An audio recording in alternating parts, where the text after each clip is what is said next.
Oi, gente, boa noite. Primeiro, eu agradecer a presença de vocês aqui, tanto quem está ao vivo, como também depois da gravação. Agradecer esse tempinho de vocês no domingo à noite para participar dessa live, de um tema que está super recorrente e dar as boas-vindas para vocês e deixar à disposição para tirar dúvidas à medida que for surgindo sobre esse tema, né?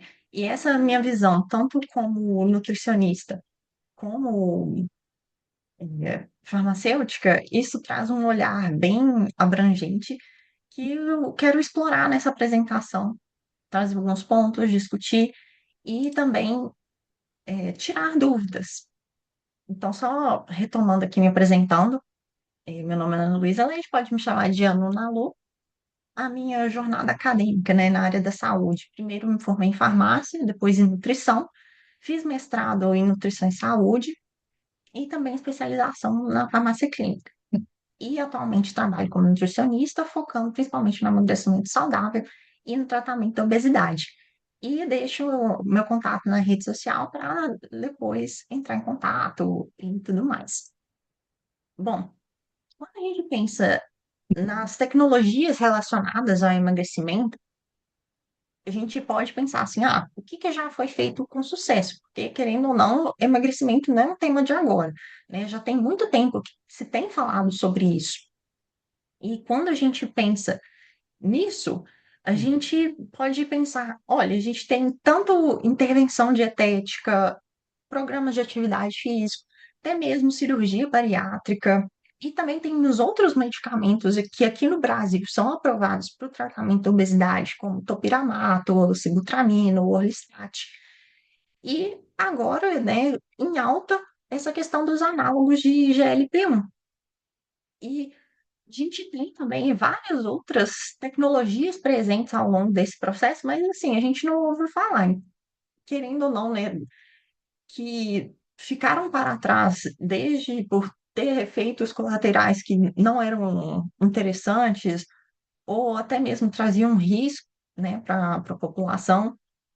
E cada vez mais com a ciência, à medida que a ciência foi evoluindo, a gente foi trazendo novas possibilidades, né? E eu chamo de tecnologia por conta disso, né? De ser um conhecimento aplicado de diversas maneiras, né? Então a gente pode pensar desde a dieta, a atividade física, como também procedimentos, né? Como a cirurgia e também medicamentos, né?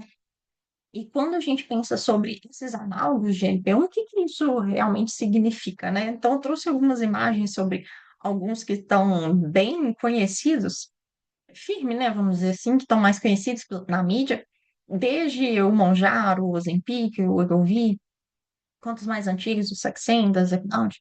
E uma coisa que eu até ia trazer também em relação a esses medicamentos é pensar no como que elas são no dia a dia.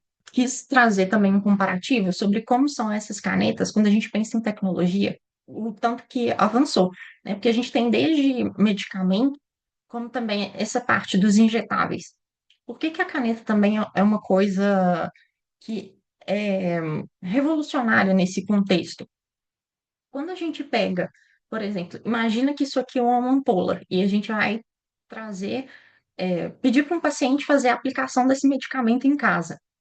A gente tem, fingindo que isso aqui é ampola e a seringa, né? Imagina um paciente ter que fazer, pegar a seringa, usar a ampola, ou até mesmo nos serviços de saúde e tudo mais, fazer essa essa aspiração, né, do conteúdo, né, pegar o êmbolo, puxar, ter toda essa coordenação motora para poder fazer isso. Em relação à caneta, que esse aqui é até não é um protótipo, mas assim, um desses medicamentos, né, que é a caneta. A gente só ajusta a dose aqui no começo, né, que aí já vai estar pronta para a dose que você precisa, vem, aperta e já aplica, né? Então, comparado ao número de passos que um paciente precisa dar em relação a uma caneta, por exemplo, é muito mais prático. Isso é um avanço tanto para o cuidado, né? quanto também pensando assim, os tipos de risco que esse paciente está exposto a utilizar esse medicamento. E quando a gente também pensa no. Vou até voltar aqui na apresentação para a gente trazer aqui. A gente pensa no funcionamento desses medicamentos. Quando a gente fala análogo de GLP-1, o que que isso significa? A palavra análogo significa semelhante. Então, quando a gente pensa análogo de GLP-1, significa que é semelhante a um hormônio. Esse GLP-1 é um hormônio intestinal, que o nome dele em inglês, né? Glucagon-like peptide 1 receptor. Esse agonista, quando a gente pensa o hormônio na forma natural no nosso corpo, ele tem curta duração. Agora, com a a própria tecnologia, o conhecimento e tudo mais, fez com que pudesse transformar um hormônio que no corpo é de curta duração para uma longa duração. E no nosso corpo, ele tem muitas partes do nosso organismo. Então, desde redução do apetite, porque a gente tem uma região no cérebro que é responsável por enviar esses sinais, né? Então, vai ter essa redução de apetite.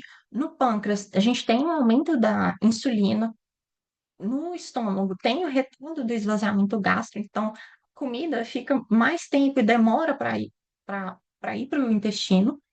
E no intestino tem toda a questão de modular a saciedade. E por que que isso fez a diferença? Que querendo ou não, isso aumenta o tempo que a pessoa fica sem se alimentar e, consequentemente, vai ter uma perda de peso e também, comparado aos outros medicamentos que já foram lançados anteriormente, a gente tem efeitos adversos menos problemáticos, pelo menos até o momento em que a gente, né, considerando na história. E quando a gente pensa no preço, né, por que que esses medicamentos são tão caros? Quando a gente pensa nessa tecnologia, né, desse formato de caneta, essa caneta ela não é produzida aqui no Brasil. Por exemplo, a Novo Nordisk, que é até a produtora da Saxenda, do Ozempic, ela até tem fábrica aqui em Minas, mas não é, é uma parte do insumo que é feito aqui, por exemplo. A caneta em si é feita em outros países, então tem essa importação aqui para o Brasil. Então, a indústria vai fazer essa recuperação do investimento, tanto nessa parte assim de produção e desenvolvimento, e também um outro ponto importante quando a gente vai pensar em medicamento que é injetável, né?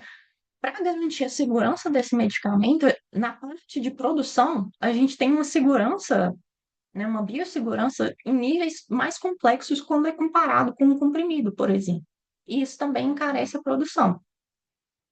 E parando para pensar, né, a gente tem uma patente que dura 20 anos. A delaglutida já caiu, tanto que a gente já até tem a comercialização de alguns genéricos similares aqui no Brasil.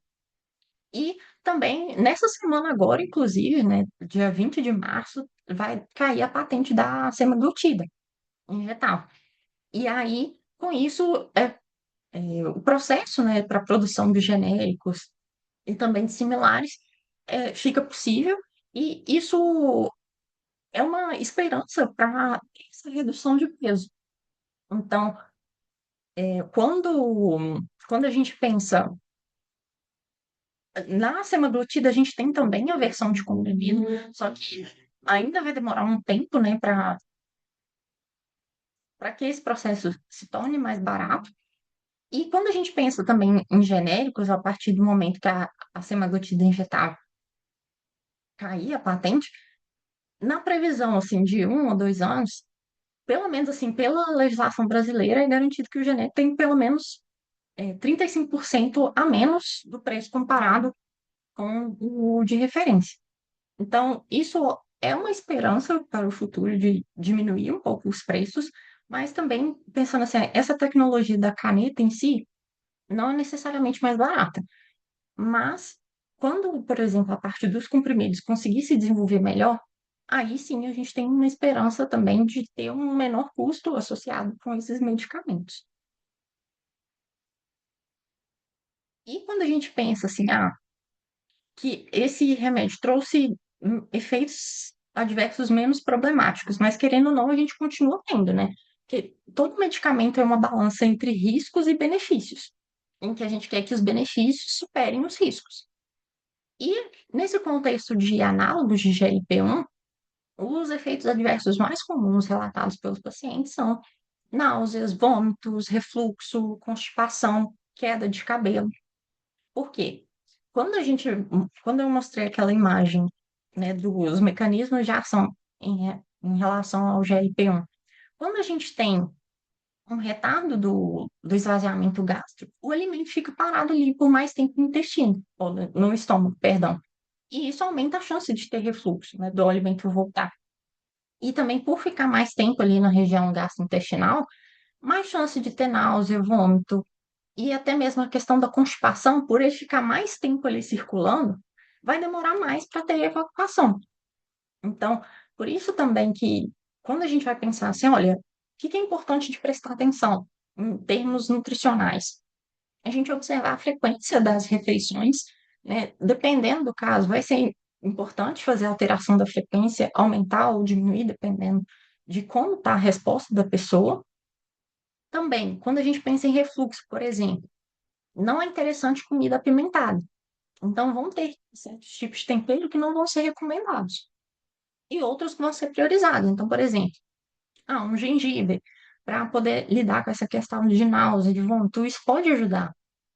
E também, quando a gente pensa, se a frequência de refeições está sendo diferente, maior ou menor, isso vai impactar no que a pessoa está comendo, né? Tanto em termos da proporção dos macronutrientes, então, se a gente pensa carboidrato, proteína, gordura, e também pensar micronutrientes também, né? As vitaminas, minerais, como também as calorias, como que a gente vai distribuir essas calorias ao longo do dia para a pessoa.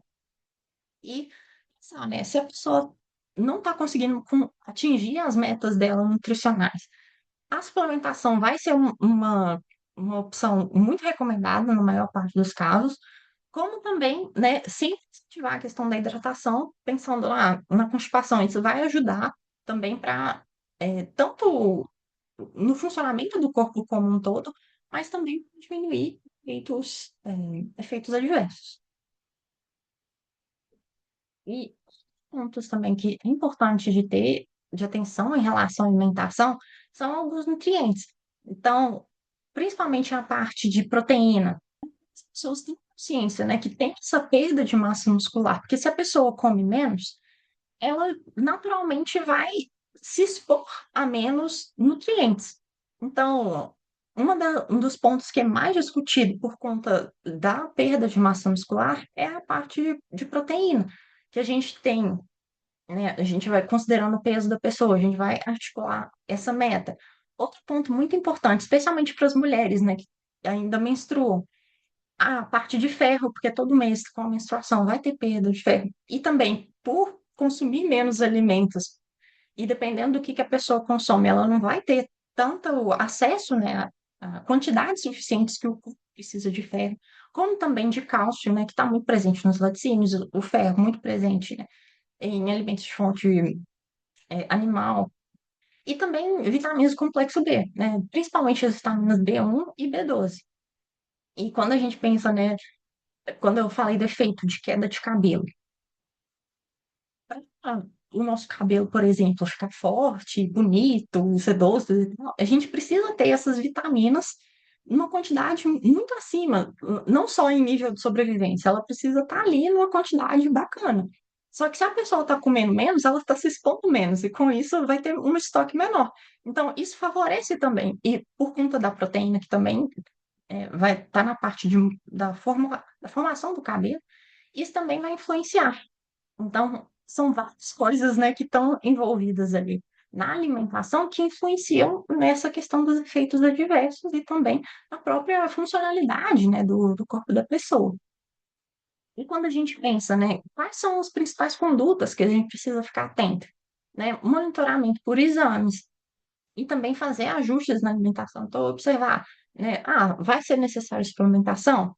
E um ponto muito importante, se a gente está considerando, eu estou me expondo a menos alimentos, mas eu quero evitar a perda de massa muscular, preciso combinar isso com atividade física, principalmente exercício de resistência, né? Então, por exemplo, uma musculação, um funcional, para a gente garantir que tenha menos perda de massa muscular, a gente precisa ter junto, né, atividade física e também uma regulação desses nutrientes, né, em quantidade suficiente para isso.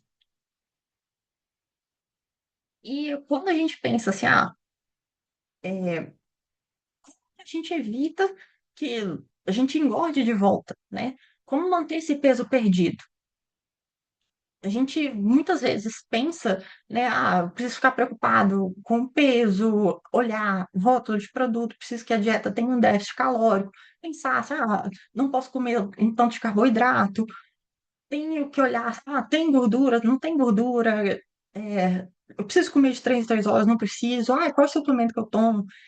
Essas questões estão muito discutidas, né? E principalmente o imediatismo. A gente quer isso ontem, né? Querendo ou não, e não estou colocando juízo de valor aqui, porque querendo ou não, isso envolve não só a parte nutricional em si, mas tem também todo aspecto ligado à autoestima, autoimagem, e também questão de status, né, mesmo social, várias outras questões que não necessariamente a gente vê no primeiro momento, que a gente até tem um pouco de noção, mas o que vem imediato, assim, para a discussão, ou quando a gente pensa em alimentação e nutrição, a gente pensa muito mais, assim, o que está no alimento, né?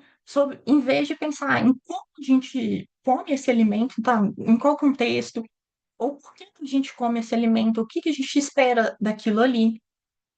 E isso também influencia em várias questões que são frequentes, né? Quando a gente pensa no consultório, ou até mesmo nas conversas, né, entre amigos, entre familiares, que vem muito disso. Tenho muita vontade de doce, sinto como eu como.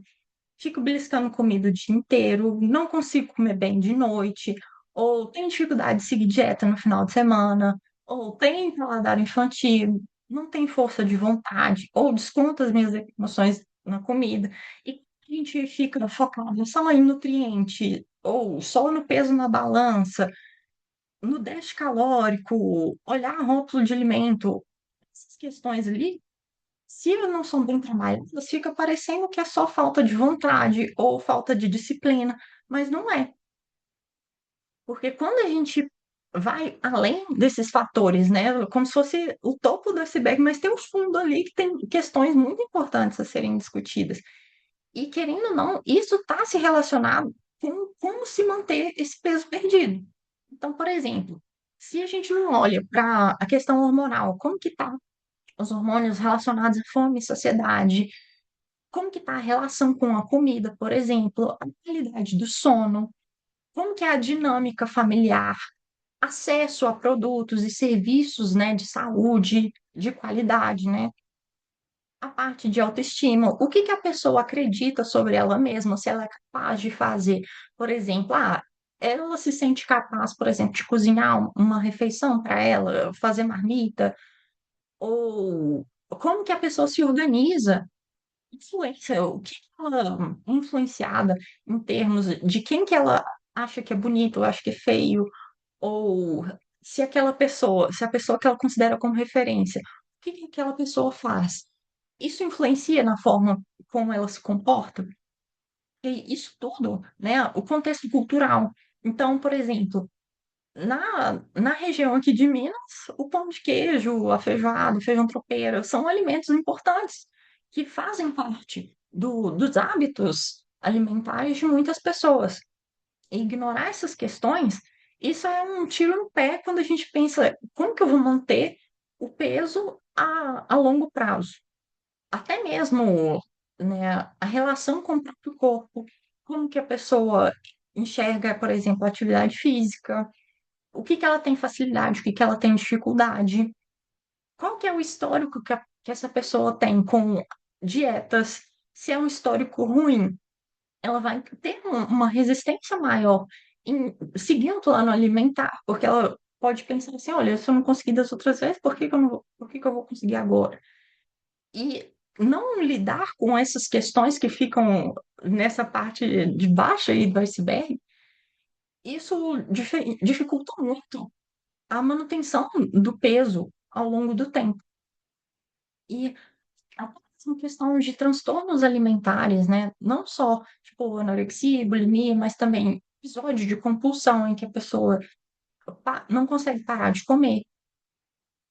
E ferramentas para lidar com essa questão, por exemplo, dessa relação disfuncional com a comida, ou enfim, o que ela pode fazer para ajudar na regulação emocional, e também hormonal, não sou emocional, mas hormonal também, tipo, na qualidade do sono, como que isso vai influenciar na produção de hormônios? Então, como que essa pessoa vai se organizar na rotina para conseguir dormir um pouquinho mais, por exemplo, ou até mesmo nas habilidades culinárias? O que que essa pessoa consegue fazer e em termos assim, se ela não consegue fazer, vai precisar de um delivery. Como que a gente vai organizar isso na rotina, conciliando o que que ela precisa em termos nutricionais, mas também os objetivos dela de saúde, até mesmo objetivos estéticos. Então, esses fatores como um todo, eles estão relacionados com a manutenção do peso. E quando a gente pensa no emagrecimento, né? Se essa pessoa não tem consciência desses diversos fatores que eu trouxe aqui, e fica só nessa base de cima, pensando assim, eu não posso comer muito carboidrato porque arroz engorda, ou eu preciso ficar preocupado em qual suplemento que eu tomo, é, ou se precisa comer de 3 em 3 horas, se ela fica nessa parte de cima, aqui nesse topo do iceberg, o peso pode até abaixar, mas essa pessoa não vai se sentir segura. Porque cada decisão que ela vai tomar vai ser pensando assim: será que eu posso ou não posso comer aquilo? E aí vai ser meio que um medo que vai estar guiando essas escolhas alimentares. E não é porque essa pessoa não está se esforçando, é porque ela não tem uma estrutura que ajude essa pessoa a se decidir, né? A conduzir essas escolhas de uma forma mais segura. Quando a gente pensa, né, no modelo comum da nutrição, que as pessoas geralmente conhecem, né, que a gente tem a consulta. Aí na consulta vai ter alguma demanda, alguma questão nutricional. E que aí tem a parte da anamnese, depois a antropometria, né, que é essas medidas de peso, ou até medidas de circunferência, dobra, bioimpedância. E aí depois tem a prescrição lá do plano alimentar e uma reavaliação. Esse modelo, ele os seus benefícios, mas ele pode ir além, ele pode integrar mais fatores nesse processo. E aí, quando a gente pensa assim, em quais fatores que podem ser levados em conta, né? Na hora de comer, o que que vai influenciar nessa decisão? O que que tem disponível? Dentro da geladeira, dentro da despensa, ou até mesmo no aplicativo, ou no restaurante que você vai, no contexto da refeição, no qual que é o horário que você está comendo, o preço, né, das coisas que você tem acesso, quanto tempo você tem disponível, se você está sozinho, se está acompanhado, qual que é o lugar que você está em casa, você está no trabalho, está na faculdade, porque isso influencia na forma como a gente se comporta em relação à comida, se a gente vai comer mais rápido, mais devagar, e comer rápido ou devagar, isso influencia no tanto que a gente sente a comida, tanto de sabor, mas também o tanto que o nosso corpo demora para mandar os sinais de saciedade. O que que também pesa na decisão? O tanto de fome que a pessoa está sentindo, se o prato ali, se a comida, se ela parece gostosa, ou se ela parece certa no momento da refeição. Um exemplo que eu sempre dou para vários pacientes é que, por exemplo, um macarrão é muito gostoso, mas acho difícil achar alguém que come macarrão no café da manhã, porque assim, né, não vai ser muito certo nesse horário, mas é uma comida, assim, tá ali. Mas a gente tem essas convenções culturais, tipo, qual comida parece certo, em que momento do dia isso parece certo. E também o quanto que a pessoa vai realmente comer vai depender do tanto que tem disponível ali de comida, o tanto que essa pessoa tenta, né, ao volume e aos sinais de saciedade. Então, por isso que uma das recomendações mais comuns é tipo de não comer assistindo com tela, por exemplo, no celular, ou vendo filme, igual a gente tem o costume de comer pipoca assistindo um filme no cinema. É, querendo ou não, um convite para você comer mais. Porque você não necessariamente está prestando atenção no que você está comendo, porque a sua atenção está no filme.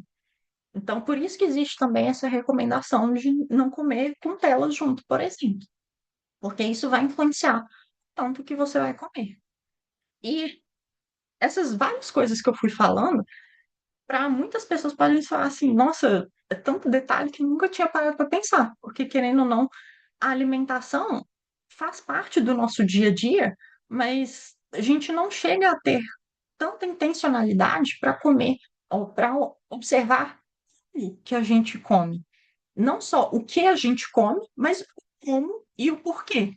Igual eu estava falando no contexto do exemplo do macarrão. Por que que a gente come o macarrão no almoço, no jantar, por exemplo, e não come no café da manhã? Então, fazer essas reflexões em torno de não só o que a gente come, mas como e o porquê, isso ajuda muito a ter uma relação mais funcional em relação à comida, e isso vai ajudar no contexto de manutenção do peso. Porque ponto que é importante de reforçar também, que não é só a alimentação que vai ser importante, vai ser também a atividade física, o sono, e também pensar assim, né, regulação emocional para níveis de estresse, para até mesmo os exames preventivos, isso tudo é um combo que vai favorecer, né, a manutenção do peso depois de perder alguns quilos, por exemplo, no processo de emagrecimento. E quando a gente pensa no processo, esse processo também tem fases, né? Não é tipo assim, ah, perdi, acabou, pronto. A gente tem também essa fase de manutenção. Então, são vários fatores que estão associados com essa questão de manutenção e que não é só pensar assim, ah, o que que eu tenho que comer, que isso tudo vai resolver o meu problema. São diferentes níveis que a gente vai observando, né, na alimentação. E quando a gente pensa assim, ah, como que uma visão integrada na alimentação resolve o problema, né? Vai atuar nesse problema, em vez desse modelo que eu comentei, né? De dieta, só prescrição, isso acabou, considerando todo o contexto, né? Do iceberg, tanto do topo, como também pensar nessas questões mais profundas, né? Como também todo esse contexto em relação à alimentação. Então, uma das coisas que eu tenho trabalhado no meu atendimento é pensar, né, como que a gente estrutura um acompanhamento nutricional que englobe esses diferentes fatores, né? E eu sinto muito orgulho do meu acompanhamento que foi reformulado esse ano, que são em torno desses fatores, né? Então, eu, não é uma consulta que você vai resolver todos os problemas. Até mesmo quando a gente pensa no processo de emagrecimento, as pessoas que conseguem manter o peso por mais tempo são aquelas que também fazem retornos com profissionais de saúde, tanto médico, acompanhamento com educador físico, nutricionista, isso tudo, né? Esse acesso com monitoramento prolongado, isso é um fator que contribui na manutenção do peso. Então, a gente vai, em cada consulta tem um propósito ali. Então, na e ao longo desse acompanhamento, pelo menos na parte inicial, eu considero que quatro fases são importantes. Então, na primeira fase, a gente tem um entendimento claro de quais são os objetivos, tanto de saúde quanto estéticos, também pensar em quais são as metas, né, para aquele período de acompanhamento, e também clareza de como é o processo. Porque, como eu falei, né, a gente tem período de perda de peso, mas vai ter um momento que essa perda de peso vai se estabilizar, e se a gente precisa ainda de ter mais perda de peso, mas ainda não chegou, que tipo de estímulo vão ser importantes? Como que a gente vai reestruturar? Ter clareza de que é uma possibilidade dentro desse processo é importante, justamente para a pessoa conseguir se preparar, tanto financeiramente quanto psicologicamente, até mesmo na própria rotina. Porque uma vez que a pessoa entende, o que, quais são os objetivos que ela tem? E aí não é objetivo pensando assim, é só porque o meu médico falou, a minha nutricionista falou que eu preciso chegar ali. Não, o que é importante para a pessoa? E quando eu falo o que é importante para a pessoa, não é só, tipo assim, em termos de saúde, mas até mesmo na alimentação. Pensar assim, quais comidas são importantes para ela? Quando a gente pensa nos alimentos que são importantes, eu vou até dar uma pausa aqui na apresentação, quando a gente pensa nos alimentos que são importantes, isso também leva em conta os fatores culturais. Por exemplo, igual eu falei, aqui na região de Minas, eu, por exemplo, se eu ficar sem um pão de queijo, eu vou ficar muito triste. Então, não é só levar em conta, tipo assim, por conta das calorias, das vitaminas, dos nutrientes, é muito mais que isso. Quais são os alimentos que fazem as pessoas se sentir bem? Então, por exemplo, essa questão de sentir culpa ao comer chocolate. Se a pessoa sentir culpa, olha, significa que o chocolate tem um papel importante para essa pessoa. E aí a gente começa a investigar. Por que que o chocolate é importante para você? Todo chocolate que é importante para você? Ou você tem alguns chocolates específicos que você fala assim, não, esse chocolate aqui é bom demais, é esse que eu quero. E com isso fica mais fácil de entender assim, olha, dentro da alimentação dessa pessoa, o chocolate tem um papel importante, mas não é qualquer chocolate, é o chocolate XYZ. E aí a gente começa a conversar com a pessoa, olha, se eu preciso desse chocolate X, mas eu também tenho outros objetivos, beleza, eu preciso ter isso em mente nessa primeira fase da clareza. Eu só quero ter consciência, quais os alimentos que são importantes para essa pessoa. E aí eu penso tanto em termos afetivos, culturais, como eu também penso na parte de calorias, nutrientes, porque isso também é importante. Então, entre as frutas, verduras e legumes, quais são os que ela gosta de comer? O que que ela consegue fazer? O que que ela tem de disponibilidade? Beleza. E a partir do momento que a gente tem clareza desses aspectos como um todo, a gente consegue dar mais passos. E aí, a partir disso, a gente consegue avançar para estruturar de uma forma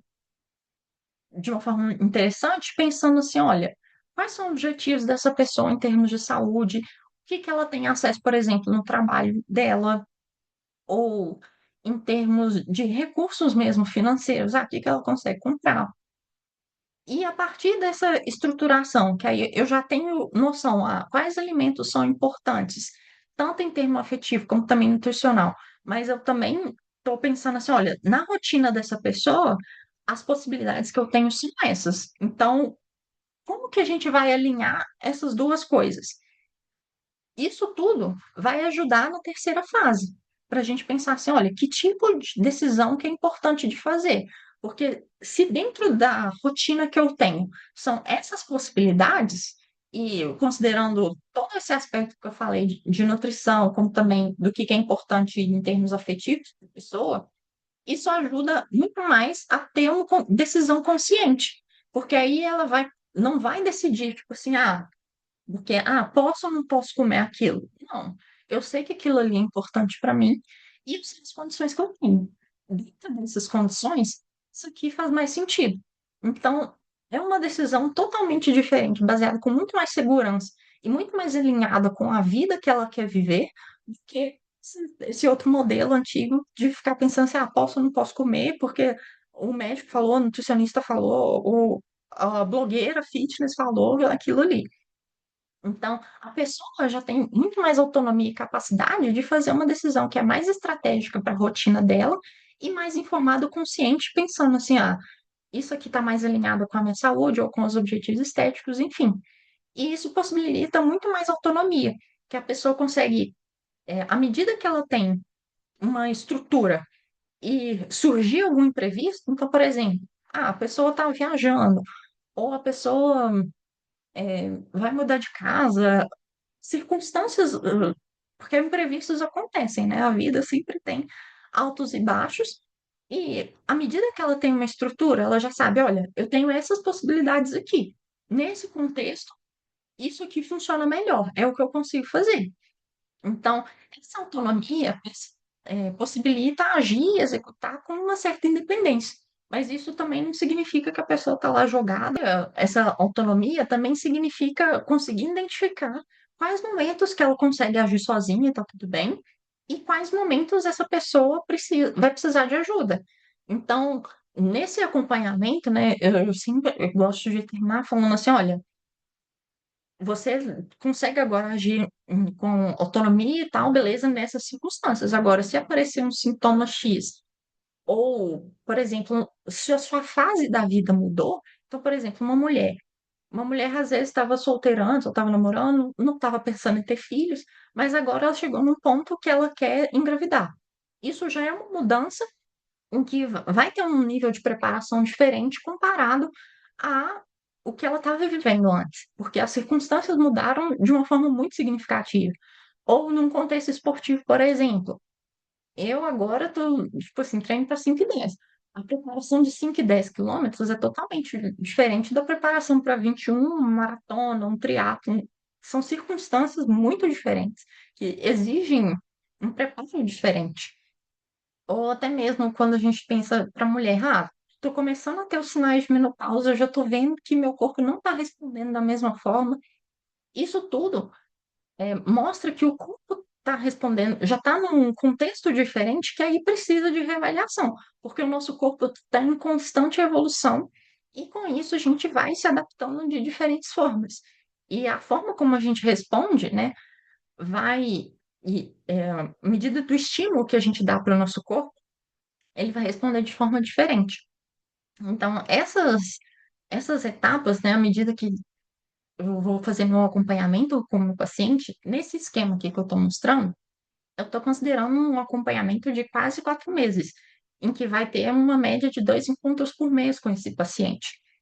Então, é um modelo de acompanhamento próximo, em que a gente vai ter uma construção muito passo a passo de vários fatores que são importantes dentro da concepção que traz todos esses aspectos em relação à comida, que não é só o que a pessoa come, é como ela come e por que ela come aquilo. Porque isso tudo vai, vai englobar diversos fatores que são importantes para a pessoa. E quando a gente pensa assim, beleza, a gente trabalhou diversas questões da alimentação, mas o mundo não vai ficar parado em relação a isso, né?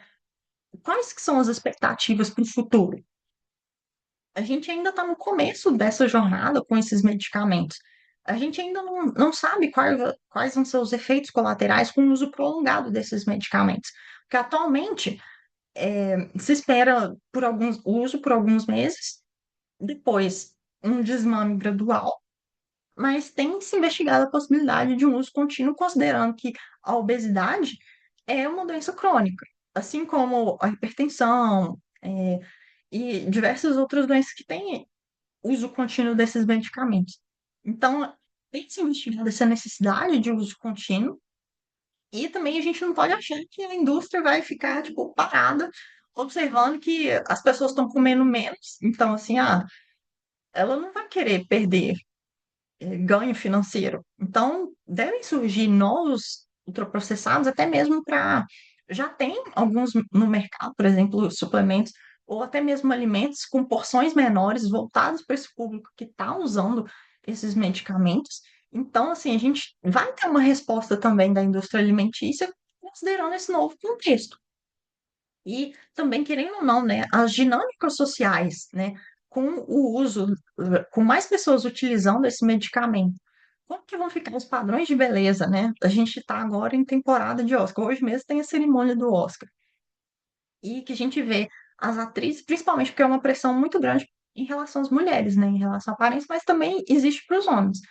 Mas no contexto em que várias atrizes, né, têm procedimentos estéticos, tem agora o uso desses medicamentos, como que vai ficar, né, essa questão de padrões de beleza? Como que a sociedade vai responder nesse contexto? E também pensando, olha, esses medicamentos ainda são bem caros. Quem tem acesso vai conseguir ter uma melhora em diversos parâmetros, né, de qualidade de vida e tudo mais, mas e quem não tem acesso? Como que vai ficar essas pessoas, né? e até mesmo serviços de saúde, toda essa questão que também influencia na qualidade de vida, na saúde das pessoas. E aí fica o questionamento, né? Qual é a visão que a gente tem? Se é pessimista, se é otimista, neutra? Então, é um questionamento para deixar com vocês aí também, porque a gente tem muitas coisas positivas e a gente tem muitas coisas também a avançar e muitas discussões para serem feitas, né? Que a gente, igual eu falei, tá meio que no começo dessa jornada com esse tipo de medicamento. Então, a gente ainda tem muita coisa para explorar nesse contexto. Então, essas foram as questões que eu queria trazer para vocês nessa live. Queria agradecer a presença aqui de vocês, deixar o contato aqui e aproveitar esse momentinho aqui para também a gente tirar dúvidas. E até olhar aqui na pergunta, assim, né? Como saber se é a hora de recorrer a essas canetas emagrecedoras?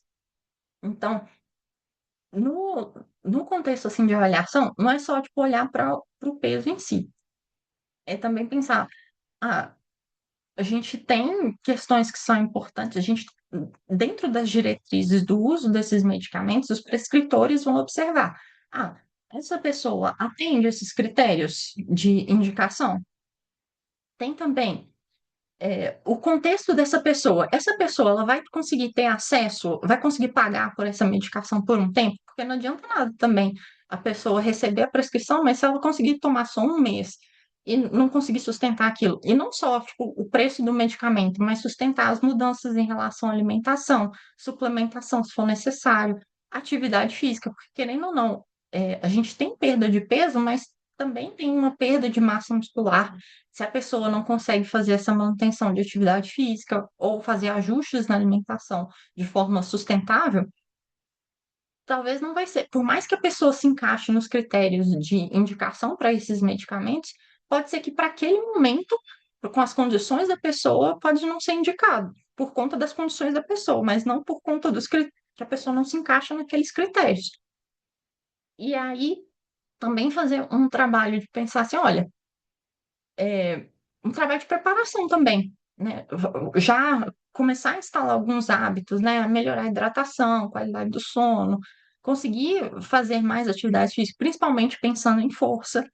Como que a pessoa consegue se organizar na rotina para poder ter acesso a mais frutas, verduras, legumes e conseguir se organizar para ter isso de forma consistente, não só tipo assim, uma vez na semana ou uma vez no mês, enfim, ou até mesmo uma preparação psicológica no sentido, olha, se essa pessoa tem transtorno alimentar ou se tem transtorno de imagem considerável, a prioridade ali vai ser um acompanhamento psicológico pensando nessas questões, porque não adianta o peso abaixar se a pessoa continuar com essa mentalidade, tipo, de medo de comer, ou medo de subir numa balança, ou ter uma relação muito distorcida em relação à comida e coisa.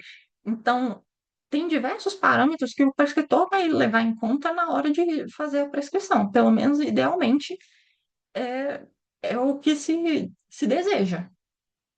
E não é certo ou errado usar, a gente tem que para pensar, olha, essas ferramentas estão aqui para ajudar no contexto do emagrecimento, igual eu comentei, né? Antigamente, a pessoa tinha que ter vários passos para poder fazer, até mesmo considerando a aplicação de insulina, que tem ampola, que tem mais riscos considerando só a pessoa girar e aplicar. Tem uma conveniência muito maior para a pessoa, menos riscos. Então, assim, tem diferentes fatores que vão estar associados a isso e que vão favorecer resultados mais positivos, mas a gente também não pode ignorar que não tem nenhum risco, nenhum benefício. Por isso que eu sempre falo, é uma balança entre riscos e benefícios. E para isso, a gente precisa ter clareza de quais são esses riscos e quais são esses benefícios. Que aí a gente consegue tomar uma decisão informada e que está alinhada com o que a pessoa quer para a vida dela. Então, esse aí é o recado que eu queria trazer. Se alguém tiver mais alguma dúvida, estou aqui à disposição. E mais uma vez agradecer a presença de vocês, o interesse e estar aqui. Muito obrigada de verdade.